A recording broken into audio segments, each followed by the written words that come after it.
In this video, we will look at the requirements for the pavement shape and layout and describe how those requirements are met. The subbase and base course layers need to be constructed at the design levels and locations, and the road shape needs to have the design shape and camber. The road needs to be in the correct location, and each point needs to be on a specified location on the ground so we get horizontal curves and straights that were designed to provide the road with the bends that provide a safe running surface. In addition, the road cannot stray outside of the road reserve, so the center line needs to run exactly where it is supposed to, so the road and the berm area can be constructed to the designated designed dimensions. Each point along the road has to be at the correct level to get the specified vertical curves and slopes that have been designed to provide the smooth and comfortable running surface.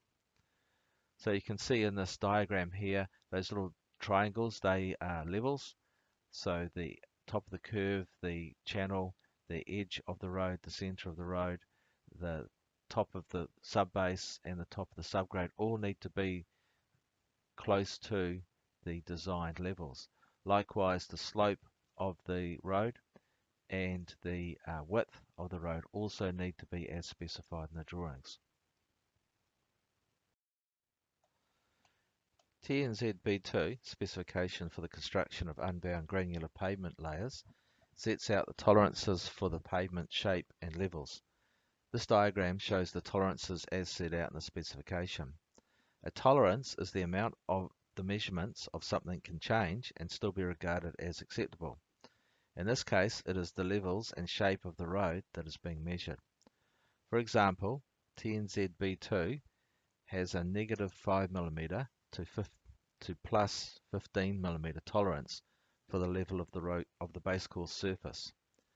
That means that the base course surface can be up to 5 mm lower than designed or up to 15 mm higher. So if the designed base course level was RL, it's a reduced level, 10.500 meters at a point, then it could be as low as RL 14.495 meters or as high as 15.515 meters, and it would still be acceptable. It should be noted that it should fit in with the surrounding road. So instead of being one small part of the road being high or low, the surrounding area would be slightly higher or slightly lower. You can't just have one small area poking out of the road. That would be a bump.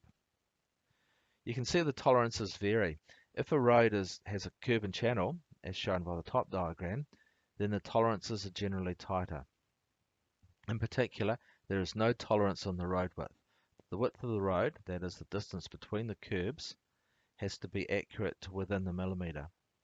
However, the road without a curb and channel is allowed to be negative 5 mm to plus 15 mm tolerance on the width, as shown in the bottom diagram and stated in section 5.1 of TNZ-B2.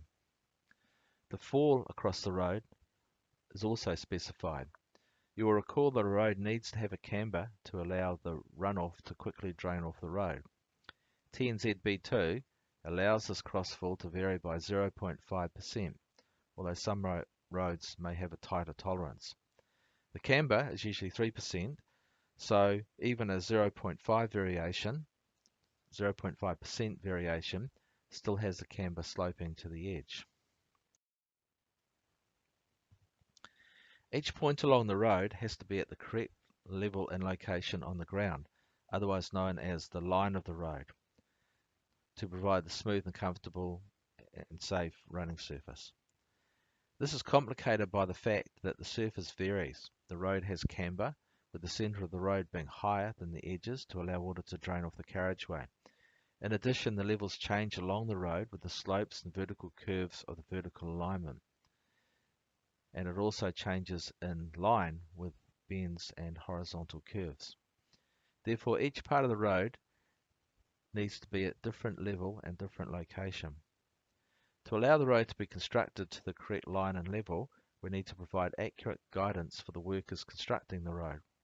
The traditional method of doing this is to put pegs on each side of the road at each change point, as shown in the diagram.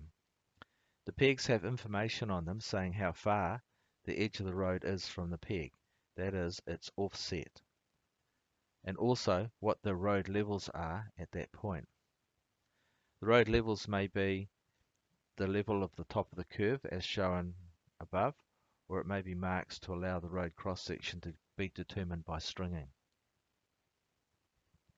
So let's look at stringing. The old school way of checking the road level is to use string lines. This photo shows a team checking the top level of a base course layer using a string line. The workers on either side of the road are holding the ends of the string line on top of the curb, using the top of the curb as a reference.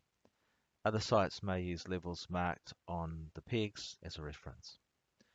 Note that they have the string line on a block of wood to elevate it 100 millimeters above the curb top, as the center of the road is close to the level of the top of the curve.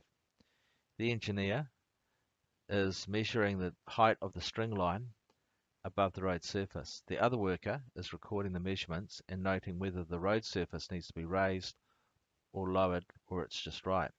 This person is often the grader driver, who will be responsible for reshaping the road surface as required. The diagram below shows this in cross-section with the string line in red. The road is a constant cross-section, with the center being a constant distance above the edge of the road and below the curb top. The curb top is at the correct levels, so all we need to do is measure the heights of the center of the road and at each edge of the road below the string line, as shown in the diagram. For example, a typical curb stands about 100 millimeters above the road edge, and we are elevating it another 100 millimeters with the blocks of wood. So the edges of the road would be about 200 millimeters below the string line. You probably do not need to check them, as they would be aligned with the lip of the channel, which is also at the correct level.